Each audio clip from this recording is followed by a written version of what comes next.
Hi viewers, good morning. Welcome to profit master dot in. ఇవాళ ప్రధాన దినపత్రికలు అలాగే వెబ్సైట్స్లో వచ్చిన కొన్ని బిజినెస్ హెడ్లైన్స్ చూద్దాం. ఎందుకంటే సండే కదా, most of the news papers ఇవాళ పెద్దగా న్యూస్ ఉండదు, న్యూస్ ఫ్లో ఉండదు. సాటర్డే సండే మనందరికీ తెలిసిందే. సో ఒక లైటర్ నోట్తో మనం ఈ ప్రోగ్రామ్ మొదలు పెడదాం. Masterpiece on economics. One day a tourist comes to the only hotel in a debt ridden town in Kenya.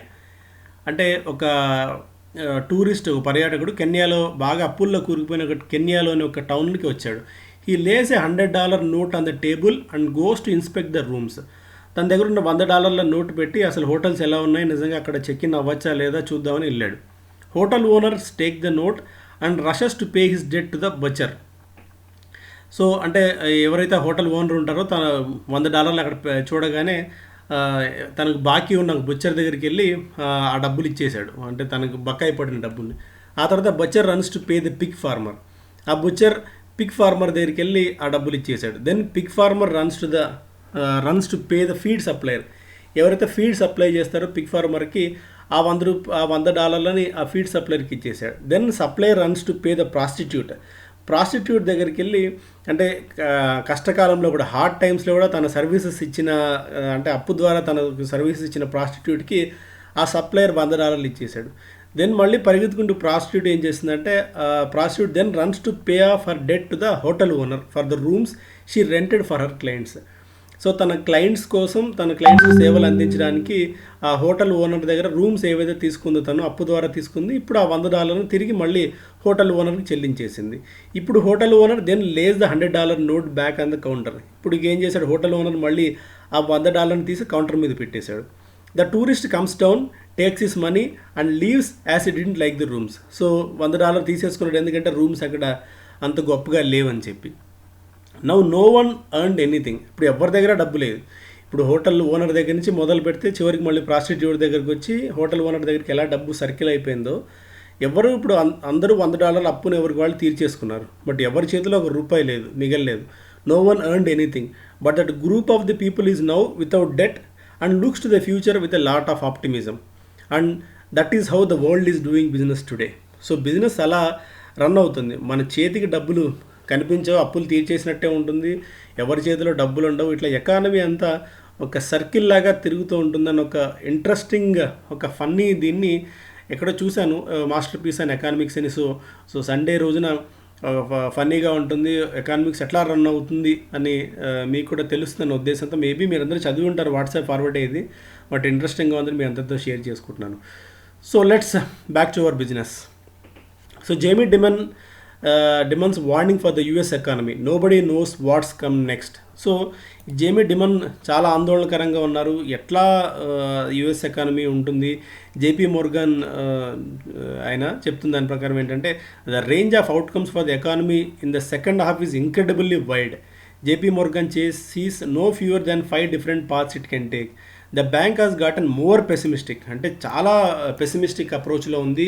Seeing unemployment in it's default base scenario hitting nearly 11% by the end of the year. 4.3% అని గతంలో అనుకున్నారు, forecast చేసింది ఏప్రిల్లో. అది 11% దాకా పెరగొచ్చిన అంచనా ఉంది. ఒకవేళ ఈ కరోనా వైరస్ ఇలాగే స్ప్రెడ్ పెరిగి మరి షట్ డౌన్స్ చేసినట్టయితే అన్ఎంప్లాయ్మెంట్ అప్పుడు 23% దాకా పెరుగుతుందని చెప్పి ఆయన ఆందోళన వ్యక్తం చేస్తున్నారు. సో జేపీ మోర్గన్ చేస్ సీఈఓ అండ్ చైర్మన్ ఆయన. సో ఎందుకంటే జేపీ మోర్గన్ లాంటి కంపెనీ ఇంతటి పెసిమిస్టిక్ అప్రోచ్ని చేసింది అంటే ఒక రకంగా కొద్దిగా ఆందోళన కలిగించే విషయంగానే దీన్ని చెప్పుకోవచ్చు. బట్ మార్కెట్స్ వీటిని ఏవీ పట్టించుకోవట్లేదు. అసలు మార్కెట్స్ ఎందుకు పెరుగుతున్నాయి అన్న ప్రశ్నకి ఇప్పుడు ప్రపంచంలో ఎవరి దగ్గర సమాధానం లేదు. కేవలం లిక్విడిటీ ర్యాలీ ఒకటే మార్కెట్స్ని ముందుకు లీడ్ చేస్తుందన్న ఏకైక దాంతో మనం అంతా ముందుకెళ్తున్నాం, కానీ స్పెసిఫిక్ రీజన్ ఇప్పటికీ ఎవరికి తెలియదు, ఎవరు చెప్పలేని పరిస్థితిలో ఉన్నారు. US reports more than 70,000 new corona virus infections for the second day in a. వరుసగా రెండో రోజు కూడా యుఎస్లో కరోనా కేసుల సంఖ్య పెరుగుతోంది. Rising corona virus infections risk a W shaped recovery, economist warn. So world flash report IHS Markit ఇస్తున్న అంచనా ప్రకారం ఏంటంటే డబ్ల్యూ షేప్ రికవరీ మార్కెట్స్లో ఉంటుందంటే పడుతుంది, పెరుగుతుంది, మళ్ళీ పడే ప్రమాదం కూడా ఉంటుంది అన్న ఒక ఆందోళన వాళ్ళు వ్యక్తం చేస్తున్నారు. డబ్ల్యూ షేప్డ్ రికవరీ లాంటిది ఇది. So worldwide economy contraction కూడా 5.5% దాకా ఉంటుందని చెప్పి వాళ్ళు చెప్తున్నారు. So nevertheless the logic underlying our forecast of a bounce and fade has not changed. So bounce అయ్యి మళ్ళీ ఫేడ్ అయిపోయే ప్రమాదం కూడా ఉంది. తమ గతంలో ఫోర్కాస్ట్ చేశాం ఇదే సంగతిని, కాకపోతే తమ ఆలోచన ఇప్పటికీ కట్టుబడి ఉన్నామన్న ఒక మాట వాళ్ళు చెప్తున్నారు.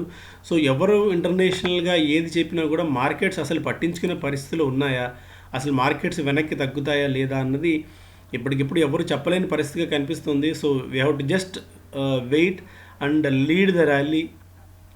వేవ్ తగ్గట్టు మనం వెళ్ళడమే అని చెప్పి మనం గతంలో కూడా అనుకున్నాం. ఇప్పుడు కూడా అదే మాటకు తగ్గట్టే ఆ వేవ్ ఏదైతే ఉందో ఆ వేవ్ తగ్గట్టే మనం కూడా ముందుకు వెళ్ళాల్సిన పరిస్థితిగా ఉంది. కానీ అగేన్స్ట్ ద వేవ్ మనం వెళ్తే మాత్రం ఇరుక్కుపోతాం. సో ఎకనామిక్ టైమ్స్లో వీళ్ళు ఇచ్చిన సండే మ్యాగజైన్ ఇది.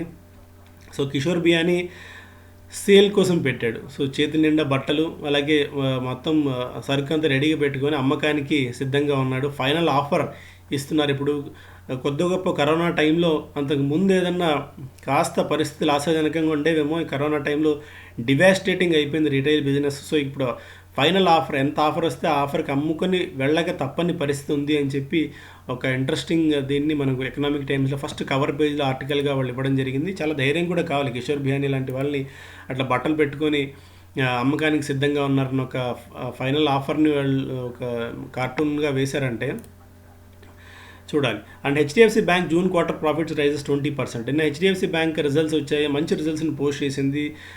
వాళ్ళకు ప్రొవిజన్స్ పెట్టినప్పటికీ కూడా ఈ కష్టకాలంలో 20% నెట్ ప్రాఫిట్ జంప్ని హెచ్డిఎఫ్సి బ్యాంక్ చూపించింది. అదర్ ఇన్కమ్స్ కొద్దిగా తగ్గినప్పటికీ బ్యాంక్ మెరుగైన పరిస్థితిలోనే ఉంది ఇప్పుడు అనేందుకు దీని ఒక సంకేతంగా మనం భావించాల్సిన అవసరం ఉంటుంది.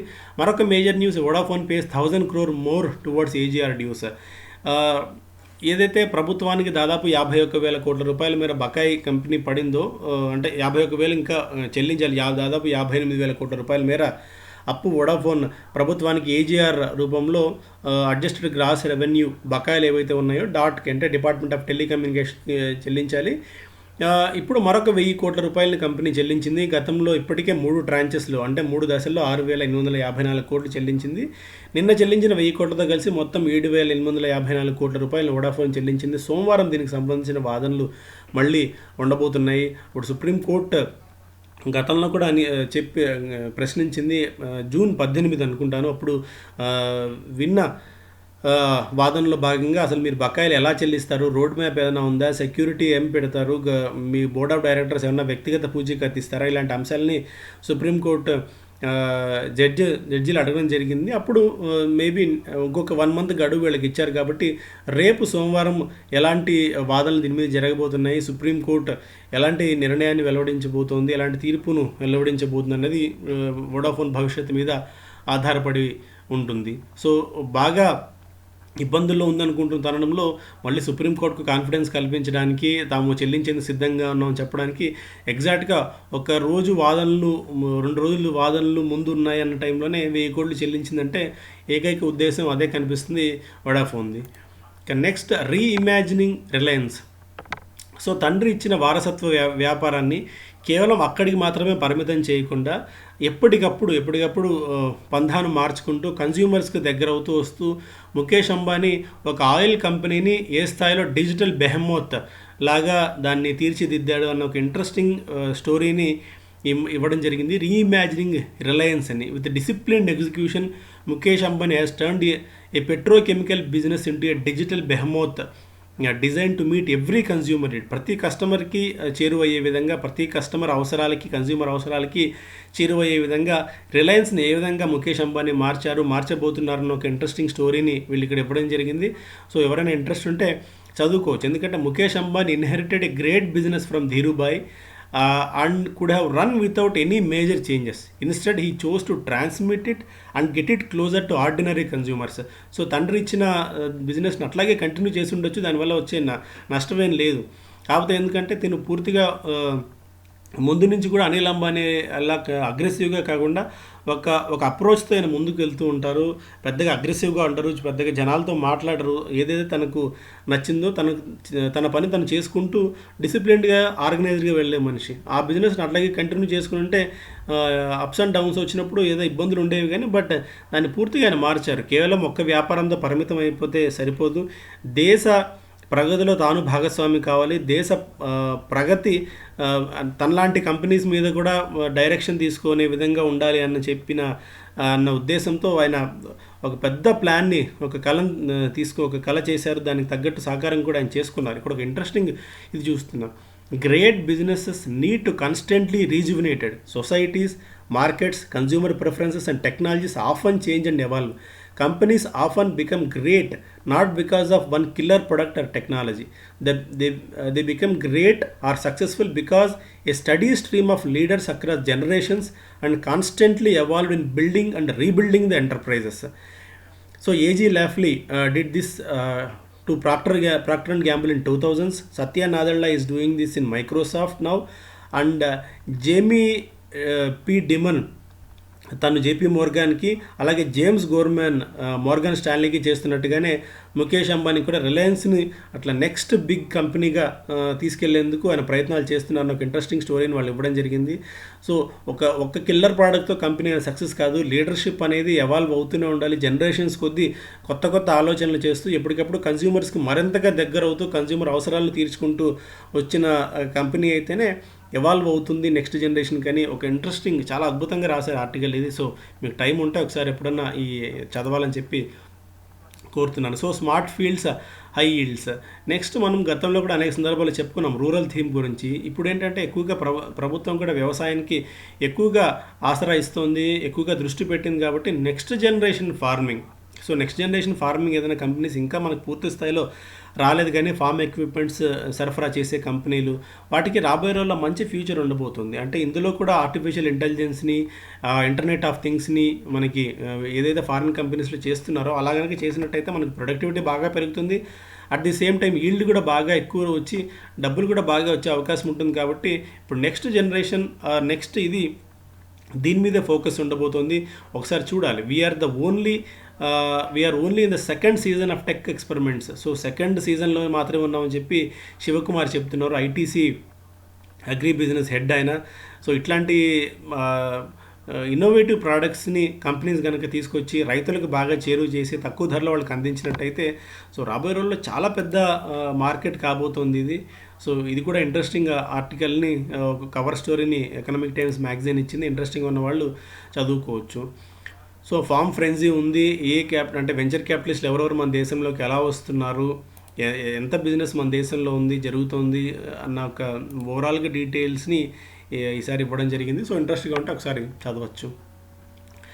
మోస్ట్లీ ఇప్పుడు దాకా ఎకనామిక్ టైమ్స్లో ఉన్న మేజర్ న్యూస్ ఇదే ఉంది. అండ్ ఫైనల్ ఆఫర్, ఇంతకుముందు చెప్పినట్టు Kishore Biyani didn't become India's retail king by playing it safe, but the pandemic devastating retail, the dead burden has left him in to few options. So ముందే అంతంత మాత్రంగా ఉన్న పరిస్థితిని ఏదైతే కోవిడ్ ఉందో దాన్ని ఇంకా దిగజార్చింది. ఫస్ట్ మూవర్ అడ్వాంటేజ్ తీసుకున్నారు కిషోర్ బియానీ. సో బిగ్ బజార్ ద్వారా ఒక నూతన శకానికి ఆయన నాంది పలికారు. రీటైల్ బిజినెస్లో వినూత్నమైన ఎక్స్పెరిమెంట్స్ చేశారు.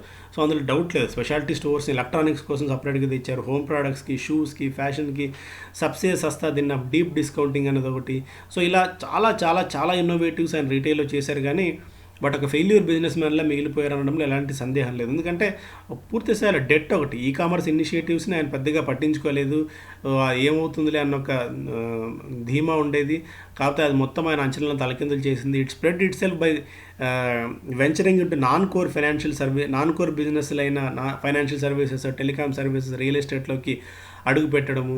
సో డెట్ బాగా పెరిగిపోతున్నా దాన్ని ఏం పట్టించుకోకుండా డెట్ అలాగే పెరిగిపోతున్నా కూడా ఆ డెట్ మీద వ్యాపారం చేయడం అనేది, ఇవన్నీ కిషోర్ బియానీని మరింత ఇబ్బందుల్లోకి నెట్టాయన్న స్టోరీ ఇది. ఇప్పుడు ఆయన గత్యంతరం లేక ఏదో ఒక ప్రైస్కి అమ్ముకోక తప్పని పరిస్థితి. ఫ్యూచర్ ఎంటర్ప్రైజెస్ ప్రస్తుతానికి 668 కోట్ల యాన్యువల్ ఇంట్రెస్ట్ ఆబ్లిగేషన్, ఇంట్రెస్టే 668 కోట్లు కట్టాలి. ఫ్యూచర్ కన్స్యూమర్ 86 కోట్లు, ఫ్యూచర్ సప్లై చైన్ సొల్యూషన్స్ 62 కోట్లు, ఫ్యూచర్ మార్కెట్ నెట్వర్క్స్ 30 కోట్లు, future life style 244 crores, future retail 856 crores of interest. ఇదంతా నేను చెప్పిన అమౌంట్ ఇంట్రెస్ట్ సంవత్సరానికి ఇంత అమౌంట్ చెల్లించాలి. సో బకాయిలు ఈ స్థాయిలో బకాయిలు ఉన్నాయి, వాటికి తగ్గ ఇంట్రెస్ట్ రేట్స్ని కంపెనీ చెల్లించాల్సిన అవసరం ఉంది. కాబట్టి ముందే కోవిడ్ టైంలో బిజినెస్ అంతంత మాత్రంగా ఉంది. సో మాల్స్కి వచ్చి ఎవరు కొనే పరిస్థితి లేదు. కాబట్టి ఇది ఇంకా 1-2 months కనుక ఇలాగే కొనసాగితే పూర్తిగా బిగ్ బజార్ ఫ్యూచర్ గ్రూప్ కొలాప్స్ అయ్యే ప్రమాదం కూడా ఉంది అనడంలో ఎలాంటి సందేహం లేదు. అందుకే ఆయన ఏదో ఎంత వస్తే అంత తీసుకుని కంపెనీని ఇచ్చేసే పరిస్థితిలో ఉన్నారు అన్న స్టోరీని మనం చూస్తున్నాము. బట్ రిలయన్స్ స్వాప్ రేషన్ రెడీ చేసిందన్న ఒక వార్త నిన్న ఎకనామిక్ టైమ్స్ ఇచ్చింది, కానీ బట్ మళ్ళీ ఫ్యూచర్ గ్రూప్ దాన్ని ఖండించిందన్న ఒక వార్తలు వచ్చాయని నేను చదివాను. But I'm not sure about it, చూడాలి.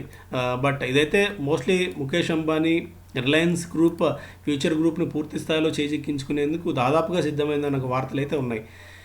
సో ఇది ఓవరాల్గా మేజర్గా మనకి ఎకనామిక్ టైమ్స్లో వచ్చిన వార్తలు. సో బిజినెస్ స్టాండర్డ్లో కూడా మనకి మేజర్గా, ఎందుకంటే సండే కదా, మేజర్ న్యూస్ మనకేం లేదు. అలాగే హెచ్డిఎఫ్సి బ్యాంక్ గురించి మనం ఇంతకుముందే డిస్కస్ చేసుకున్నాము. అండ్ మనీ కంట్రోల్లో కూడా మనకి మేజర్గా ఎక్కువగా న్యూస్ ఫ్లో ఏం లేదు. ఇది ఓవరాల్గా ఈరోజు మనకి ప్రధాన దినపత్రికల్లో వచ్చిన headlines, major headlines. So thank you so much, have a great day.